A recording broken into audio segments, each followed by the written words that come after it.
Et en fait, mon cycle, c'est un peu un garde-fou. Aujourd'hui, je travaille 2 fois plus qu'avant mon burn-out. On peut tout faire, quelle que soit la phase de son cycle. Et le piège, justement, ce serait de se remettre une injonction de plus. Oui.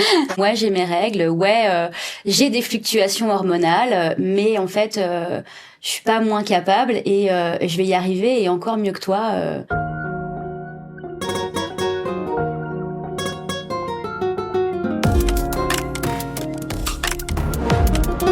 Mauvaise compagnie, les conversations de mauvaises filles qui réveillent.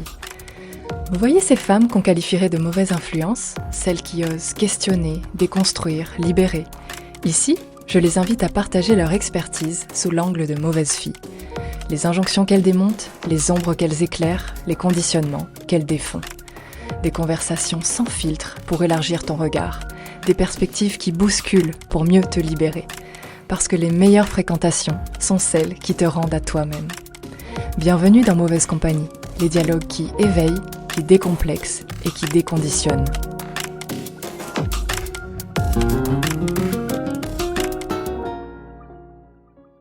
Bonjour Sabrina. Bonjour Anne-Laure. Je suis super contente de t'accueillir dans le podcast Mauvaise Fille. Merci beaucoup, ravie d'être là. J'ai créé un petit rituel d'entrée avec 3 questions pour mieux te connaître et sous le filtre de Mauvaise Fille. Est-ce que tu es prête ? Eh ben, allons-y, c'est parti. Alors, première question. De quoi dit-on que tu es trop ou pas assez ? On a tendance à dire que je suis trop exigeante. Ok. Ouais, parce que disons que j'ai des idées bien arrêtées et j'ai un petit côté un petit peu rigide parfois et du coup qui me vaut cette exigence peut-être un petit peu haute. D'accord. Voilà. Deuxième question. Quelle est l'injonction qui te révolte le plus ?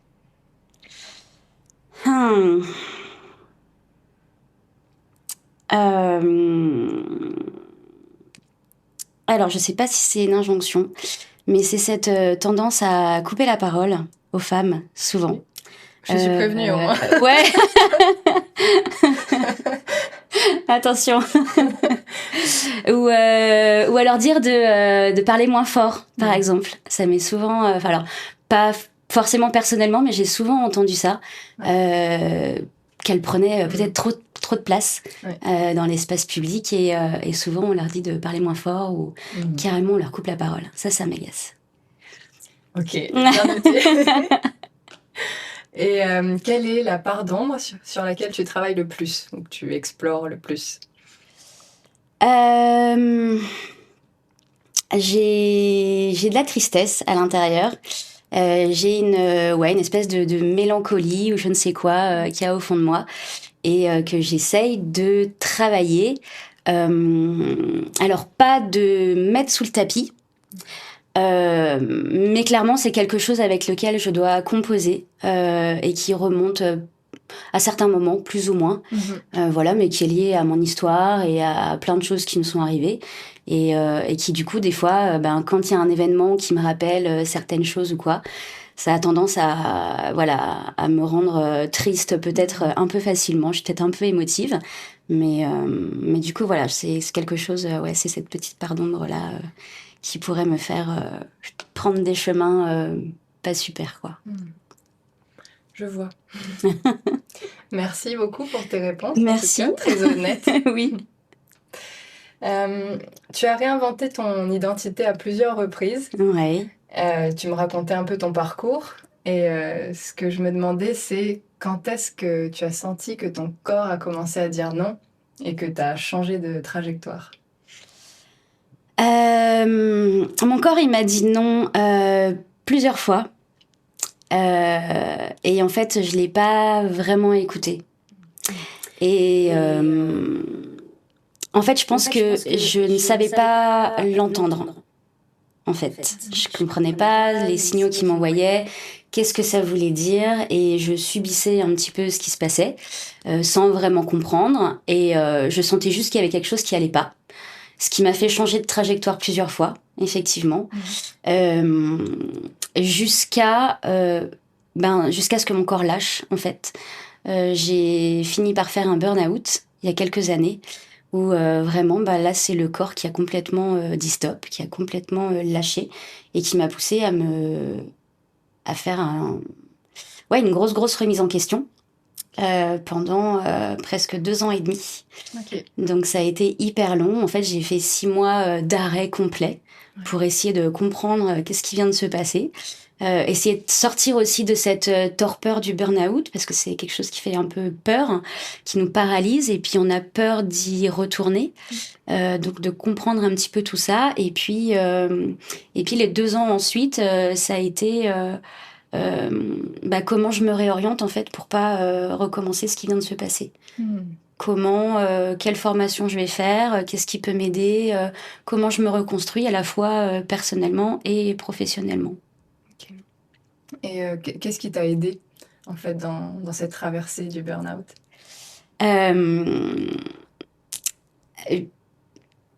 Alors, il y a des rencontres. Je pense à des personnes que j'ai rencontrées sur ma trajectoire qui ont clairement eu des mots justes, sans filtre. Voilà, pour me dire, voilà, là, t'as ce chemin-là et ce chemin-là. Il n'y a pas 50 000 solutions, donc c'est dur, mais voilà, faut que tu choisisses. Donc, j'ai eu de la chance d'avoir fait des belles rencontres. Et puis après, je me suis formée. J'ai exploré, j'ai commencé par de la méditation de pleine conscience pour me reconnecter justement à ce corps. En parallèle, j'ai fait une thérapie avec une psychologue pendant tout ce trajet-là, parce qu'il y avait le traumatisme de la dépression, slash burn-out. Et puis la méditation de pleine conscience, en fait, le fait de me reconnecter à mon corps, ça m'a aidé à naviguer, tu vois, un peu comme une barre, enfin, tu sais, je sais pas comment on appelle ça, les volants sur les bateaux, là, on appelle ça une barre, je crois, ou un gouvernail, voilà, merci. Et en fait, ça m'a permis en prenant une direction, de me ressentir dans mon corps et de me dire, est-ce que c'est juste pour moi, est-ce que j'y vais ou pas, et comme ça, de tester plein de choses différentes, en fait. Oui, donc c'est un peu l'action qui a permis la clarté chez toi. Oui, complètement. Ok. Et du coup, où est-ce que tu en es arrivé au bout de ce chemin après cette formation? Qu'est-ce que tu fais aujourd'hui après ce parcours? Ouais, alors j'en suis arrivée à inventer mon métier. Génial. Voilà.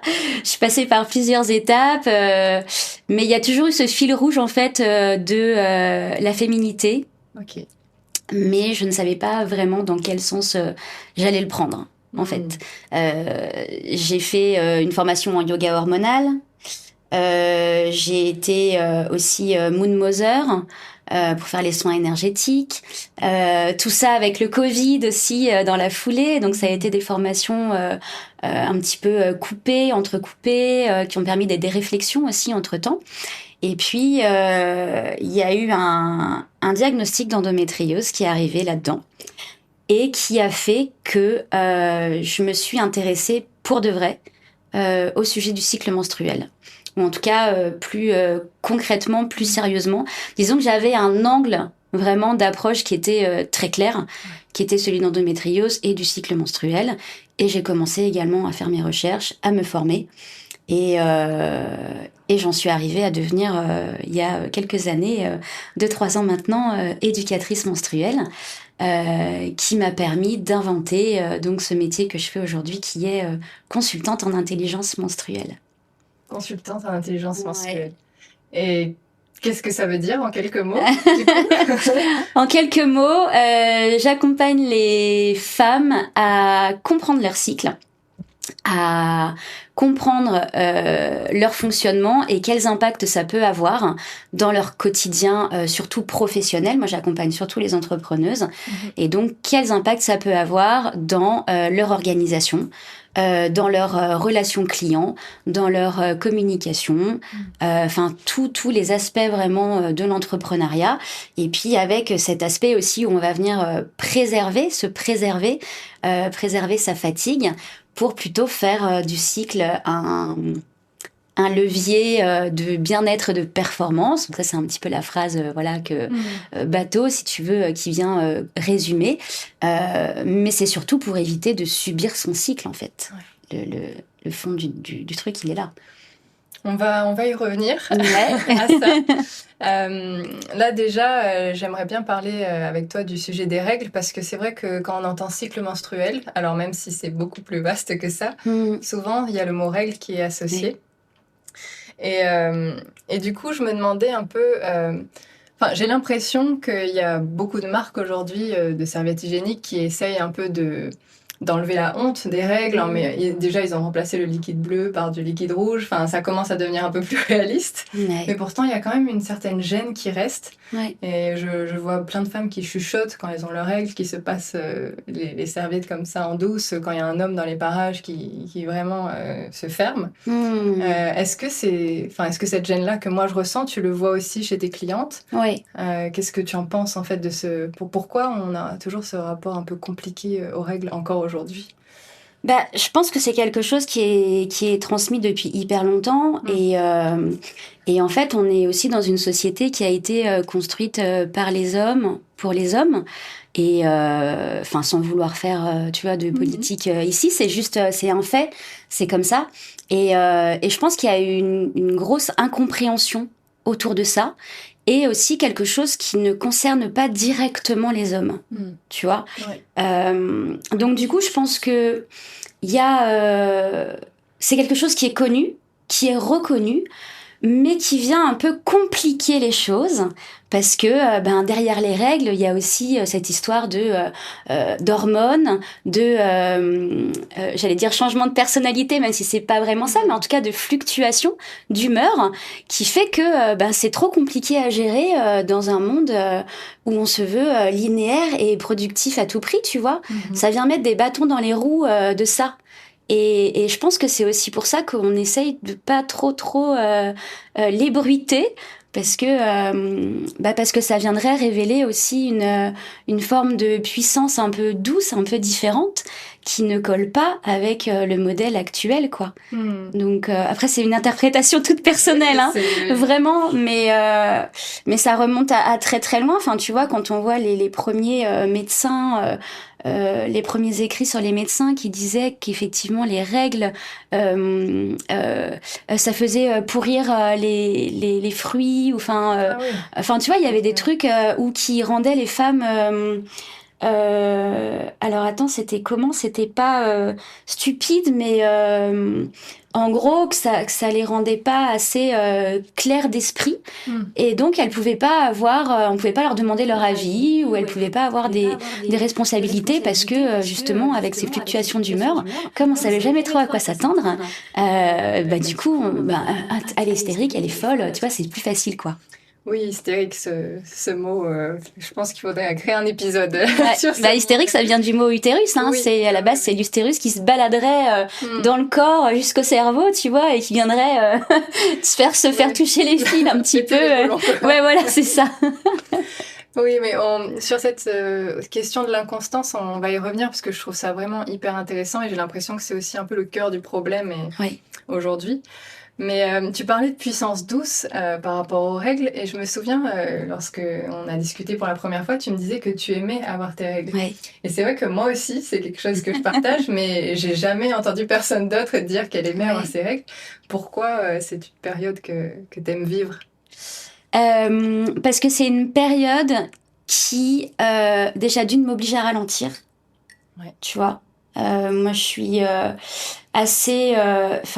comment dire, je vais pas dire speed, mais disons que, tu vois, si je suis en train de bosser sur mon sujet qui me passionne, qui est le cycle menstruel, je peux vite me perdre un petit peu là-dedans, tu vois, et complètement oublier tout le reste, mes amis, manger, aller au sport, tu vois. Et en fait, mon cycle, c'est un peu un garde-fou, et le fait d'avoir mes règles une fois par mois, ça me permet de ralentir, tu vois, et de me mettre aussi à l'écoute via ce ralentissement de pensées ou d'idées ou d'autres choses, en fait, qui ne me viennent pas quand j'ai la tête dans le guidon. Et du coup, ces choses-là, elles vont me permettre aussi d'avancer différemment sur le cycle qui vient. et du coup d'améliorer en fait à chaque cycle les idées, l'entreprise, moi, mes comportements, mes réactions, etc. Tu vois, et je trouve ça, j'aurais du mal à m'en passer aujourd'hui. J'appréhende un petit peu la ménopause, je t'avoue, par rapport à ça. Alors d'un côté, je suis contente parce que j'aurai plus mal au ventre avec l'endométriose, mais d'un autre côté, tu vois, je vais être aussi déconnectée de ça. Je sais pas trop comment ça va se passer, et du coup, voilà, je sais pas trop comment je vais appréhender un petit peu tout ça, mais cette espèce de sagesse un peu naturelle. Sur des problèmes que tu as traînés pendant tout ton cycle, tu vois, tu voyais pas de solution, tu voyais pas d'issue, et là, boum, tu ralentis, et hop, les idées, elles viennent toutes seules, quoi. Les solutions, elles viennent toutes seules. Donc, c'est une période à ne surtout pas négliger. Donc pour toi, oui, vraiment, les règles, c'est un peu une boussole à long terme, en fait. C'est un moyen non seulement de te reconnecter à ton corps, mais c'est aussi quelque chose qui va te permettre d'ajuster au quotidien tes différentes décisions. Ouais. Et de suivre un peu une vérité intérieure que tu as peut-être du mal à voir le reste du cycle. Ouais, oui, exactement, mais ça ne fonctionne que si tu écoutes les 4 autres phases, enfin les 3 autres phases. Tu vois, ça c'est juste un aspect du cycle, en fait. Okay. Et ce qui fait toute la beauté de l'intelligence cyclique, c'est que toutes les phases sont interdépendantes et fonctionnent les unes avec les autres. Tu vois, cette sagesse-là, elle peut pas émerger comme ça de nulle part une fois par mois, alors que t'as mis sous le tapis toutes les autres phases, en fait. Oui, je vois. Donc c'est vraiment un... C'est un cheminement tout à fait. Travers les différentes phases du cycle qui se fait. Ouais. Et... alors, je voulais en parler plus tard, mais là, la question vient, donc je la pose. Mais est-ce que si on rate une partie du cycle, on peut quand même arriver à avoir cette sagesse à la fin? Oui. Alors, on peut rater son cycle, on peut rater ses phases. Enfin, on vit pas dans un monde aujourd'hui qui nous permet d'être complètement cohérente avec notre cycle. C'est pas possible. Enfin, on a des imprévus, on a des deadlines, des clients qui arrivent. Enfin, voilà. Après, on fait au mieux. Par exemple, moi, le mois dernier, j'ai complètement foiré mon cycle parce que je me suis programmé des choses pas au bon moment, si tu veux. Et du coup, ça a été un petit peu compliqué. Et là, même, je suis au 2e cycle après mon cycle foiré. Et je sens que j'ai encore un peu de mal à remonter la pente, mais du coup, le fait de connaître mon cycle, de connaître toutes mes variations, ça fait que je sais exactement pourquoi ça déconne, en fait. Tu vois, je sais exactement pourquoi là, je suis plus énervée, là, je suis plus fatiguée, là, j'ai plus mal au ventre, là, j'ai plus mal à la tête. Enfin, tu vois, c'est toutes les petites variations là qui ne sont pas là habituellement. Bah, je sais que c'est dû à la façon dont j'ai géré mon cycle, et je sais aussi que ça va se remettre, enfin, tu vois, et que c'est ok, en fait, enfin, c'est pas grave, tu vois.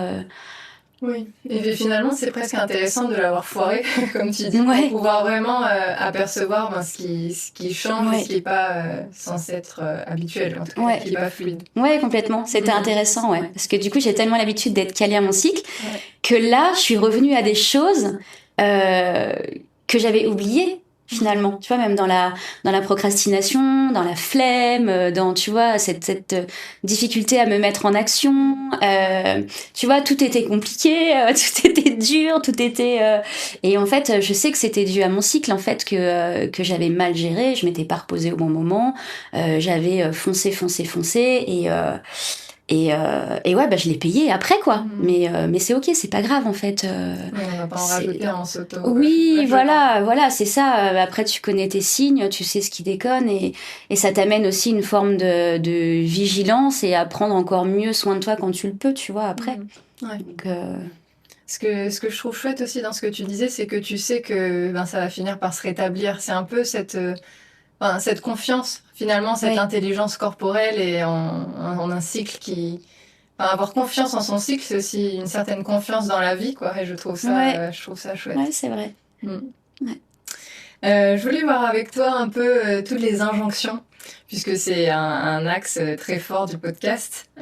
Quelles sont un peu ces injonctions et ces idées reçues que tu entends avec tes clientes autour du cycle menstruel ? Par exemple, on parlait des règles et de ralentir pendant les règles, tu vois, de se reposer. Ça, par exemple, j'entends souvent, mais c'est impossible. Je ne peux pas me reposer. J'ai des choses à faire. j'ai une famille, j'ai des enfants, j'ai des clients, des contrats à honorer. Enfin, tu vois, il y a tout plein d'excuses, entre guillemets. Hein, je jette la faute sur personne. Mais comment dire, ça n'empêche pas de prendre soin de soi autrement ou de déléguer autrement. Tu vois, ce que j'explique aussi, c'est que on a souvent dit aux femmes qu'il fallait être tout le temps parfaite, tout le temps au top, tout le temps maquillée, bien habillée.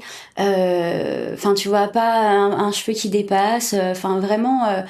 Et quand t'as tes règles, en fait, et que t'as envie de te mettre en jogging plutôt que de mettre ta robe et de te maquiller pour aller faire les courses, personne t'en voudra, il y aura pas mort d'homme, et en plus ça va être vachement plus agréable pour toi et pour ceux qui t'entourent aussi, parce que du coup tu seras pas en lutte contre ta propre énergie, ce qui va faire que tu seras moins irrité et que tu vas moins t'énerver aussi sur tout le reste, quoi. Tu vois, et ça peut être juste des petits ajustements comme ça, je pense que c'est pas insurmontable non plus. Mais tu vois, ce genre d'injonction là, clairement, ça peut vite faire culpabiliser. Tu vois, de se dire oui, mais si je rencontre un tel pendant les courses, qu'est-ce qu'on va dire, etc. Tu vois, et ça, je trouve ça vraiment dommage de se mettre en, alors je vais pas dire en danger, mais en tout cas de mettre sa santé, qu'elle soit physique ou mentale. Parce que on parle de santé mentale aussi quand on parle du cycle, juste parce que on a peur qu'on nous croise alors qu'on n'a pas mis son rouge à lèvres et qu'on est en jogging, quoi, tu vois. Oui, et finalement, j'imagine que ces injonctions-là, tu dois aussi un peu les remettre en question avec tes clientes. Enfin, il y a une partie d'éducation qui va se faire et finalement, sous prétexte de mieux se connecter à son cycle, tu leur permets aussi de changer leur rapport au corps de manière générale et leur rapport au regard des autres en tant que femme, quoi. Donc, ça vient vraiment déconditionner tout un pan à travers le cycle menstruel. C'est indispensable. Dans l'accompagnement, c'est indispensable parce que quand tu comprends comment ton cycle fonctionne, tu comprends pourquoi il stocke de la graisse à certains moments. Pourquoi, tu vois, il va gonfler, il va réagir de telle ou telle façon. Tes hormones, pendant le cycle, elles vont agir sur ta musculature, par exemple. Et il y a des moments où tu vas avoir cette sensation d'être beaucoup plus musclé, et puis cette sensation d'être complètement mollassonne, tu vois. Mais quand tu comprends d'où ça vient, quand tu comprends que c'est normal, et surtout quand tu comprends que ça va pas durer, que c'est qu'un cycle, et que tout ce qui part revient, tu vois, cette impermanence comme ça, qui fait que tu l'acceptes mieux, parce que tu sais que ça va pas durer, et qu'à un moment donné, ça va revenir. Donc du coup, les moments moins faciles sont plus faciles à accepter, finalement. Oui, donc cette partie vraiment d'éducation est hyper importante en fait, dans ce travail-là. Et oui, justement, parlant d'éducation, j'ai beaucoup parlé des relations mère-fille mes derniers épisodes. Et évidemment, je pense en tout cas que le rapport au cycle menstruel est très déterminé par la manière dont notre mère nous l'a transmis, ou en tout cas les figures féminines de notre famille. Je ne sais pas si tu le penses aussi, mais est-ce que toi, tu as dû déconstruire certaines transmissions que ta mère t'a apportées sur ce sujet-là? Qu'est-ce que tu en penses? Alors, moi, dans ma famille, on parle pas. On parle pas de ses émotions, on parle pas de ses sentiments, on parle pas du cycle. Il y avait pas vraiment de mots là-dessus, quoi. Vraiment. Je pense que c'était aussi dû à des tabous qui se sont transmis ou à une méconnaissance, ou je sais pas trop comment ça s'est passé, mais c'était pas un sujet, en fait. C'est t'es une fille, tu vas avoir tes règles, point. Donc moi, le jour où j'ai eu mes règles, je savais pas trop ce qui m'arrivait. Je l'ai déduit, tu vois. En plus, j'étais pas dans ma famille, j'étais en colonie de vacances, j'étais loin de chez moi. Et en fait, j'ai dû deviner ce qui se passait. Donc voilà. Mais après, si tu veux, je trouve que je trouve ça dommage que ce soit pas plus dit. Que ce soit de la transmission mère-fille ou en général, parce que tout ce tabou et ces non-dits font que les femmes se mettent en danger dans leur santé. Elles n'osent pas dire qu'elles ont mal. Elles pensent qu'il y a quelque chose qui ne va pas chez elles.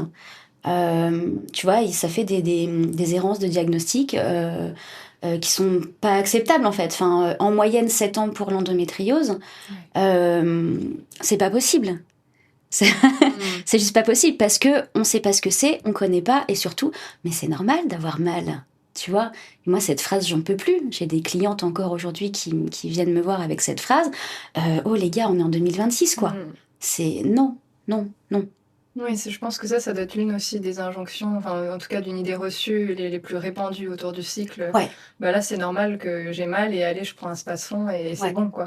On s'arrête pas plus loin. Ouais. Ouais. Et du coup, comme c'est pas, ça n'a pas été transmis à nos mères, enfin, comment elles peuvent nous le transmettre si elles ne savent pas de quoi elles parlent non plus, tu vois? Enfin, voilà. Oui, donc finalement, toi, tu fais un peu ce travail-là qui n'a pas été fait avec tes clientes.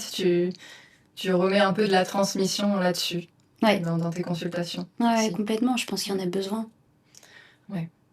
Et est-ce que tu penses que certaines douleurs ou certains vécus, enfin certaines pathologies liées en tout cas au cycle, peuvent se transmettre de génération en génération au-delà d'un héritage biologique? Est-ce que tu crois un peu en haut transgénérationnel, par exemple? Oui, j'y crois. Après, je ne saurais l'expliquer. Mais effectivement, oui, il y a des transmissions, comme des attitudes ou des intonations, tu vois, qui se transmettent de parents à enfants, par exemple. Pourquoi pas des troubles, tu vois, physiologiques. Ouais, bien sûr. Après, j'ai un peu moins de connaissances sur ce sujet-là, mais rien n'est exclu, hein. Vraiment, aujourd'hui, on a très peu de connaissances sur toute cette partie un peu plus transgénérationnelle, justement. Mais voilà, un jour, on aura des preuves qu'on verra qui rassureront tout le monde, voilà, et qui seront enfin prises en compte. Pour l'instant, c'est pas le cas, donc c'est vrai que c'est... Mais je l'exclus je l'exclus pas du tout, hein. Au contraire, ça fait partie des choses, effectivement. On évolue dans des milieux dont on s'imprègne, forcément. Donc, ça va avec. J'aimerais t'emmener un peu sur un autre terrain, donc on a déjà un peu commencé à aborder. C'est vrai que tu disais tout à l'heure qu'on vit dans une société quand même patriarcale, donc qui a été construite selon un rythme très linéaire où on doit avoir la même dose d'énergie tout le mois. Comment on fait pour, en tant que femme, lorsque ton énergie n'est pas constante par défaut? Comment on peut faire au quotidien? Eh ben, déjà, on essaye de se comprendre, de comprendre comment on fonctionne. Je pense que ça, c'est le premier pas. Parce que si tu te comprends pas forcément, soit tu subis, soit tu luttes, soit les deux en même temps. Du coup, tu peux pas être bien avec ça. Et donc, tu peux pas être bien avec les autres. Tu vois? Donc, je pense que déjà de comprendre son fonctionnement, c'est une première étape. Et puis, moi, ce que je dis à mes clientes aussi, c'est de pas hésiter à communiquer dessus. Voilà, si tu te sens pas bien, t'as tes règles, etc., t'as besoin d'un peu plus de repos, peut-être qu'à ce moment-là, il y a des gens qui peuvent prendre le relais autour de toi sur des choses, tu vois. Moi, j'ai des femmes qui sont assez... pas dans l'hyper-contrôle, parce que ça fait aussi partie des injonctions, mais c'est la femme qui doit tenir le foyer, c'est la femme qui doit s'assurer que tout le monde va bien, que les devoirs soient faits, que les vaccins sont à jour, enfin, tu vois, toute cette charge mentale-là. Oui. On est quand même à 70% encore aujourd'hui qui pèse sur les épaules des femmes.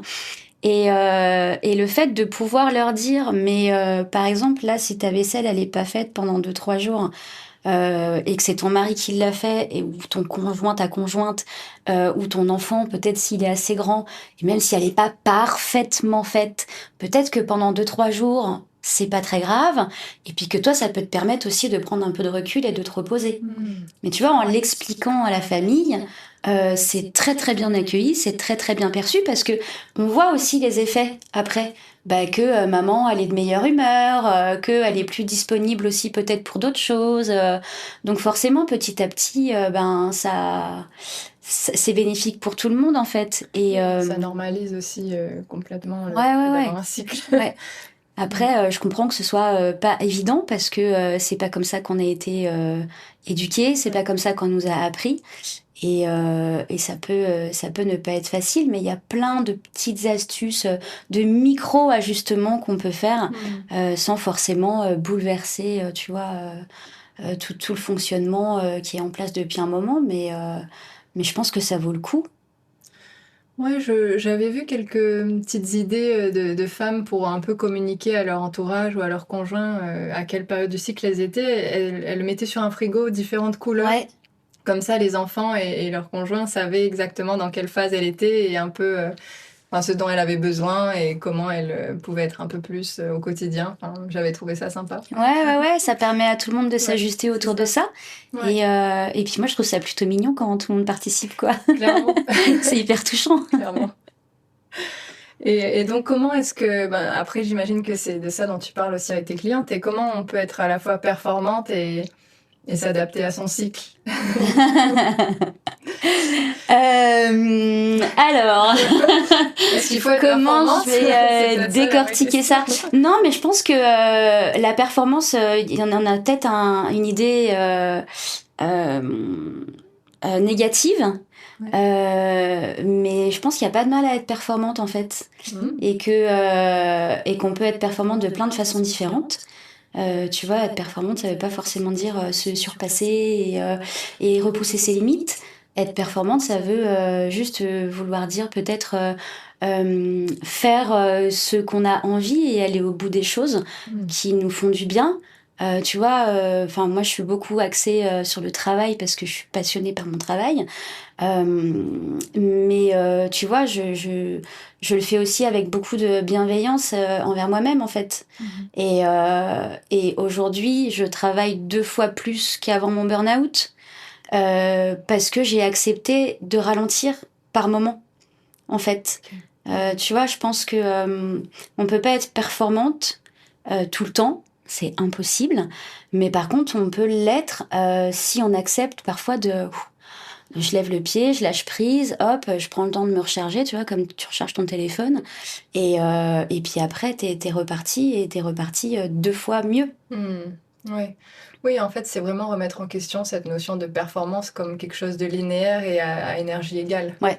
C'est apprendre à... En fait, c'est surtout ça qui est peut-être un peu plus compliqué, c'est apprendre qu'il y a des bas où on doit juste laisser la vie être et pas être forcément dans l'action, et d'autres où on va carburer à fond et c'est ok aussi. Je pense que finalement l'inconstance ça s'apprivoise, j'imagine. Oui, parce qu'on n'est pas câblé comme ça quoi, en fait. Et du coup le fait d'accepter que si je ralentis, il va rien se passer de grave, mais qu'en plus je vais gagner en énergie et que tout ce que là je fais en me traînant et en n'étant pas agréable pour moi et enfin tu vois un exemple tout bête, je sais pas, tu veux te préparer une salade de riz, t'as tes règles, tu vas mettre 3 heures à la faire, alors que la phase d'après tu vas la faire en 2 minutes.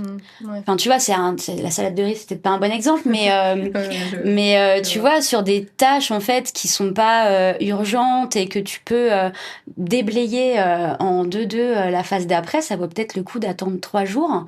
Tu vois, parce que si tu te reposes pas avant, ta salade de riz, tu la feras en 3 heures, quel que soit le moment, en fait. Ouais. Tu vois. Je vois. Il y a autre chose qui me vient là, c'est que...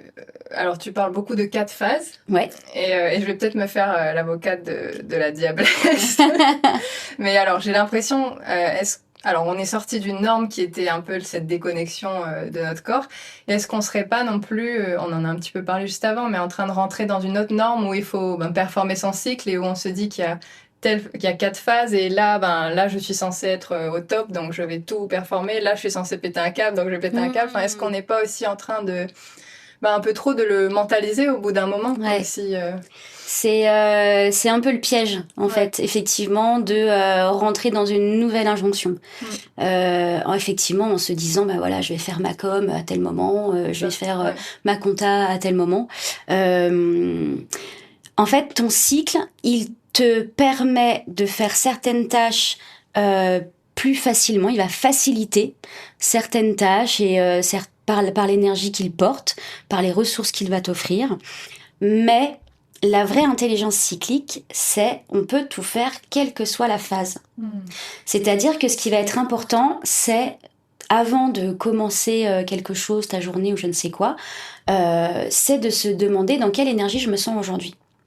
Et de réaliser mes tâches avec l'énergie dans laquelle je me sens. Tu vois ? Ouais. Et en fait, si tu as une réunion super importante, que tu dois être communicative, etc., dans le lien, obtenir des oui pour signer des contrats, etc. Donc ça, c'est plutôt des ressources qui sont favorisées par la phase ovulatoire. Mais imagine, ça t'arrive, t'as une super opportunité et t'as tes règles. Eh bien, comment je me sens aujourd'hui et comment je vais pouvoir adapter, quand même obtenir ce que je veux, mais avec l'énergie de mes règles. Eh bien, je vais, par exemple, me reposer bien avant, bien après. Je ne vais rien prévoir tout autour. Je vais pouvoir aussi peut-être communiquer un petit peu, convoquer, cette énergie communicative, parce que je connais bien mon cycle, donc je vais appeler les ressources dont j'ai besoin à ce moment-là, tu vois. Et puis, si je suis un petit peu plus au ralenti, un petit peu plus, j'allais dire concentrée, parce que si tu vois, il y a aussi des bonnes choses dans cette phase des règles, même si on est ralenti. C'est aussi une phase où on est sans filtre et où on va avoir aussi une capacité, une lucidité, tu vois, une clarté d'esprit qui va nous permettre de trancher peut-être un peu plus directement. Et donc en fait, tu vois, une fois qu'on se connaît bien, on peut tout faire quelle que soit la phase de son cycle. Et le piège, justement, ce serait de se remettre une injonction de plus, alors qu'on n'en a clairement pas besoin, quoi. Oui. Après, j'imagine qu'au début, quand on commence à se familiariser avec ça, on a peut-être aussi besoin de ce cadre très strict de telle phase pour apprendre un peu mieux à observer nos propres ressentis et à le transformer en action. C'était juste une étape dans le chemin, en fait. Oui, complètement. Essayer de le performer avant de vraiment l'intégrer. Ouais. Oui, mais c'est comme tout, hein, quand tu apprends un poème, une chorégraphie, tu vois, tu vas répéter, et puis c'est une fois que c'est bien intégré que tu vas commencer à t'autoriser à dépasser un peu les limites, à faire des interprétations, tu vois, c'est exactement la même chose en fait. Et ce que j'aime beaucoup aussi dans ce que tu dis, c'est que finalement, ça dépasse même presque le cycle menstruel. C'est de se demander tous les jours, en commençant ma journée, comment je me sens, quelle énergie est à ma disposition et comment j'organise ma journée en fonction de ça. Je pense que ça peut même pour les hommes finalement, ça devrait aussi être une boussole, même s'ils n'ont pas tous ces cycles hormonaux. Qu'eux-mêmes puissent se demander comment je me sens aujourd'hui. Je suis pas obligée d'être tout le temps en performance maximale avec la testostérone à bloc, quoi. Ouais, je pense que ça leur ferait pas de mal aussi. Complètement. Parlant de normes aussi, je t'en avais un peu parlé dans notre conversation avant, c'est que j'observe aussi une spiritualisation du cycle menstruel. Et je trouve ça génial de remettre du sacré là-dedans. Et notamment avec les 4 phases de Miranda Gray, la Vierge. Alors non, la première c'est Vierge, Mère, Enchanteresse, Sorcière. Et puis aussi le fait de se caler un peu sur la Lune. Mais j'ai l'impression aussi que parfois ça peut être une grille un peu enfermante aussi. Ouais. Je sais pas comment toi tu intègres un peu ces références-là, ces outils-là dans ton accompagnement et qu'est-ce que tu en penses aussi de tout ça? Alors moi j'en parle, je les prends en compte. Mais je les intègre pas dans mon accompagnement parce que je pense que ça peut venir donner des ressources supplémentaires ou des guides supplémentaires, mais que ça va pas forcément venir influencer sur ce qui se passe à l'intérieur. Tu vois, toutes ces énergies-là que tu viens d'énumérer avec Miranda Gray ou la Lune, par exemple, ça a une influence sur nous, clairement. Mais de la même façon, ça doit pas nous dicter des conduites ou nous donner des excuses pour nous comporter de telle ou telle façon. Tu vois. Donc, je trouve que c'est des approches qui sont quand même intéressantes. moi, la lune, clairement, je m'en sers. Ouais. Après, pas forcément pour mon cycle. Tu vois, ça dépend comment ça tombe. Ça peut venir renforcer une phase de mon cycle ou pas. Parce que je suis pas tout le temps calée avec la lune, tu vois. Et mais ouais, tous les outils sont bons à prendre. Hein. Ouais. Ah ouais, si ça fait du bien, il n'y a pas de malaise, quoi. On a parlé du cycle sous l'angle des injonctions, des normes, de la performance. Et maintenant, j'aimerais un peu aborder un angle un peu plus féministe. Ouais. Parce que pour moi, la gynécologie, ça a vraiment été pensé par et pour les hommes, vraiment centré autour de la reproduction des femmes. Et quelque part, se reconnecter à son corps, mais et aussi à son cycle menstruel, c'est vraiment... pour moi, pour moi, se réapproprier la gynécologie, c'est un vrai moyen d'empowerment pour les femmes. Je sais pas quelle est ta vision, toi, là-dessus. Ouais, je suis complètement d'accord. Je pense que, tu vois, moi, par exemple, pour me faire diagnostiquer de l'endométriose, j'ai dû faire mes propres recherches et j'ai commencé à me faire des tableaux de suivi de cycle. Tu vois, à un moment donné, voilà, j'ai trouvé une méthode qui s'appelle la symptothermie. Que tu connais. Et du coup, j'ai commencé à suivre mes températures, ma glaire cervicale, mes règles, mes douleurs, les moments où je prends des médicaments ou pas, tu vois. Et puis, cycle après cycle, je me suis dit, mais en fait, ça fait 20 ans qu'on me dit que c'est normal, mais je crois que c'est pas normal. Et en fait, c'est en arrivant avec ces connaissances-là chez la gynécologue, qui a été, pour une fois, j'ai été tombée sur une gynécologue hyper sympa, hyper ouverte, qui a pris en compte ce que je lui donnais et qui a pu diagnostiquer l'endométriose. Okay. Tu vois. Oui, donc tu as été vraiment à l'initiative de tout ça, quoi. Oui, parce que tous ceux que j'avais vus avant me disaient que c'était normal, que j'étais un peu chochotte, que c'était dans ma tête. Enfin, tu vois, tous ces trucs-là qu'on a pu se prendre au fil des années. Voilà, que toutes les femmes et se prennent encore aujourd'hui, en fait. Et je pense que vraiment avoir cette connaissance-là et d'arriver chez le gynéco en posant des questions, parce que c'est aussi leur travail de vulgariser l'information pour nous, tu vois, et de nous expliquer pourquoi vous faites tel examen, à quoi ça va servir, est-ce que c'est absolument nécessaire. Tu vois, il y a plein de nanas qui savent pas, par exemple, que le toucher vaginal, dans le cabinet du gynécologue, ce n'est pas systématique. Ce n'est pas obligatoire et ça peut se refuser. Oui, remettre le consentement aussi là-dedans. Exactement. Et que le gynéco doit t'expliquer aussi ce qu'il est en train de faire ou ce qu'il va te faire. Il doit te demander, avant de te pénétrer avec un objet ou un doigt, il doit te demander, est-ce que vous êtes prête? Est-ce que c'est OK pour vous? Tu vois, il y a plein de choses qui sont... En fait, on se pose pas la question parce que ça a toujours été comme ça, qu'on remet pas en question. Mais en réalité, dans les pratiques, ça doit être comme ça. Oui, il y a souvent un peu presque cette peur de la blouse blanche. En tout cas, on abandonne, j'ai l'impression, à chaque fois qu'on entre dans le cabinet d'un médecin ou d'un spécialiste, on abandonne un peu de notre pouvoir et on se remet complètement à la vie, en fait, de la personne en face. Et c'est vrai qu'on peut oublier... qu'on a des droits. Ouais, qu'on a des droits et puis qu'on peut être actrice de notre parcours de santé aussi, en fait, sans remettre en cause la médecine actuelle ou les gynécologues, mais juste d'être un peu plus dans une espèce de collaboration et dans un partage qui fait que... Enfin, je veux dire, on n'est pas plus stupide que n'importe qui, tu vois. On est capable de comprendre ce que le gynécologue nous dit, nous transmet, et puis d'arriver aussi avec nos questions... Tu vois, c'est à lui de faire son travail de vulgarisation qui fait qu'il doit répondre à notre question. Enfin, dans la mesure du possible. Après, lui aussi, il a ses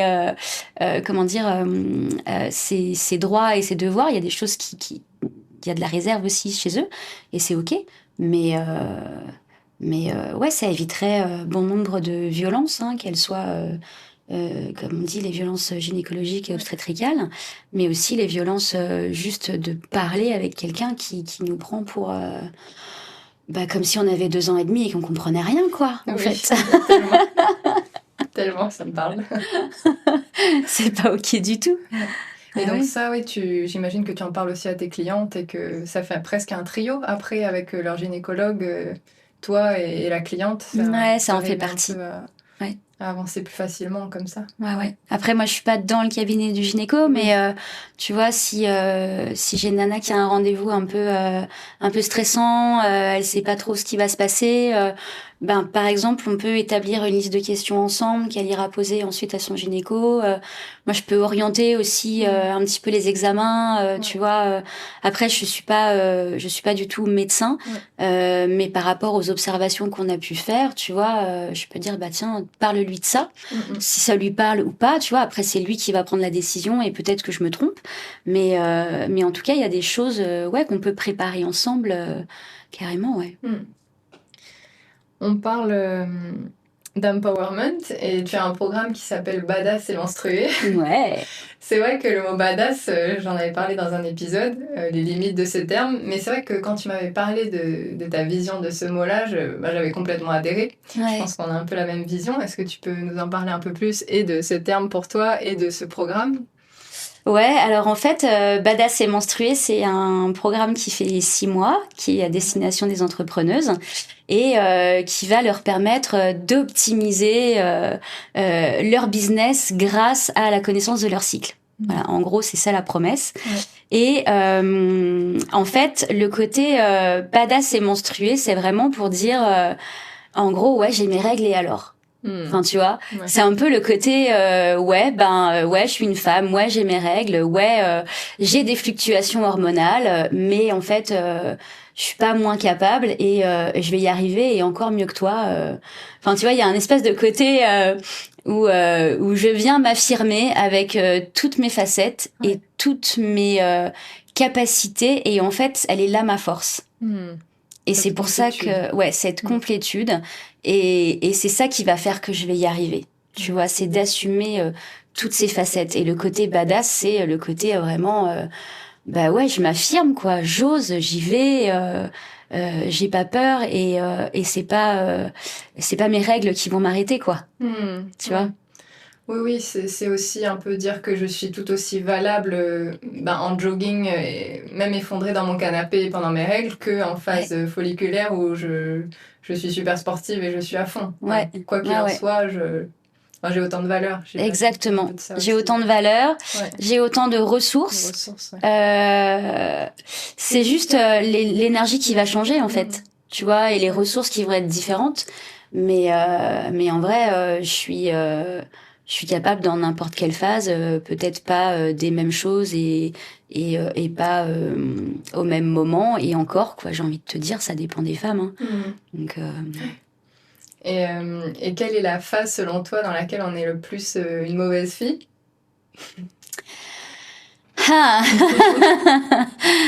Ça, c'est une question qui est assez dure. Moi, je dirais que ce serait la phase prémenstruelle, donc la phase lutéale, celle qui est entre l'ovulation et les règles.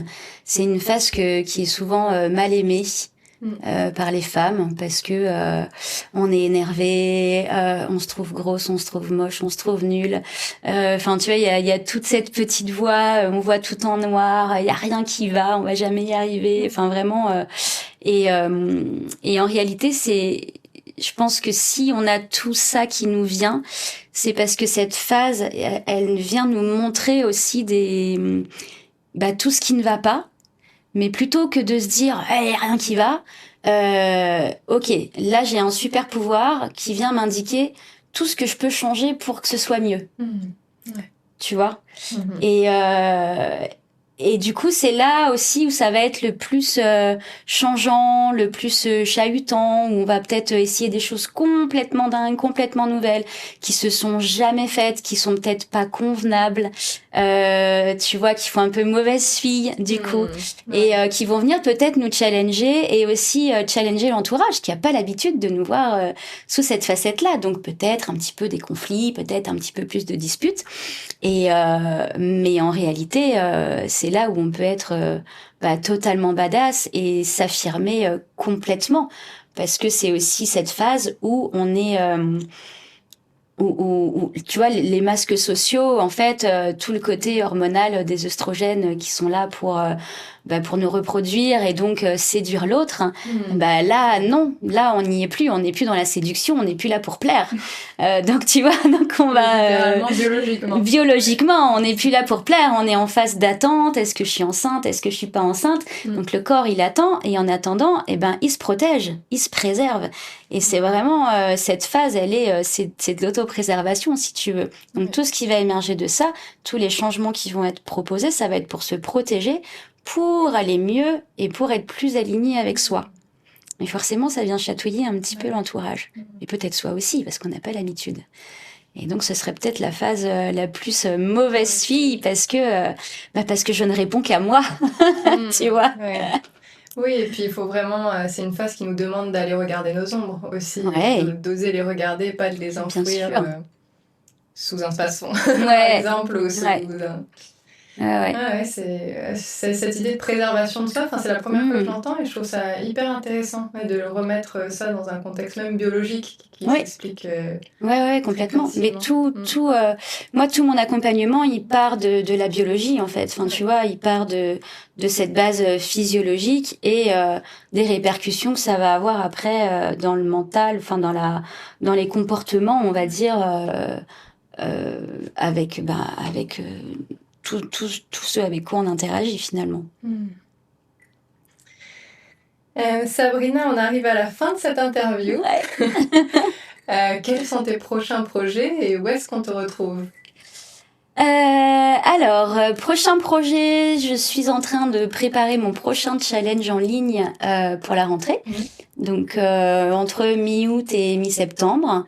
J'ai une collaboration aussi, un atelier en présentiel que je vais faire avec Gaëlle Joseph, que je peux citer, la caméléonienne, qui travaille dans la communication digitale, les tunnels de vente, etc. Donc on est en train de travailler sur un atelier en commun qui mêle cycle et communication et voilà. Donc ça c'est en train de se mettre en place. Donc je n'ai pas de date encore, on est en train de travailler dessus. Et puis, c'est déjà pas mal pour l'instant. Et puis, il y a toujours mon programme d'accompagnement. Il y a des sessions où je fais rentrer des personnes en groupe, mais on peut l'intégrer à n'importe quel moment. Et puis, comme il y a un accompagnement personnalisé avec, de toute façon, on peut se présenter comme on veut. Donc voilà. Ok, et où est-ce qu'on peut te retrouver? Où est-ce qu'on me retrouve? Ouais, c'était ça, j'étais en train de chercher. Principalement sur Instagram. Ok. Donc, c'est Sabrina-2-Marga, avec le tiret du bas. Et puis voilà, j'ai aussi un compte Facebook. Sur LinkedIn aussi, j'y suis un petit peu moins active. Mais principalement sur Instagram. Ok. Merci beaucoup pour cette interview. Merci à toi. C'était un plaisir. Merci d'avoir été si généreuse dans tes réponses. C'était vraiment très chouette. Merci pour ton invitation. Merci beaucoup. Avec plaisir. Je suis sûre que cette conversation va bouger les lignes de votre côté. En tout cas, n'hésitez pas à nous partager vos retours, à nous faire des commentaires, que ce soit sur Instagram, donc Sabrina Marga et Ava les Bas, et également sur YouTube. Vous pouvez maintenant retrouver ma chaîne Ava les Bas. Rendez-vous donc très bientôt pour le prochain épisode et à bientôt.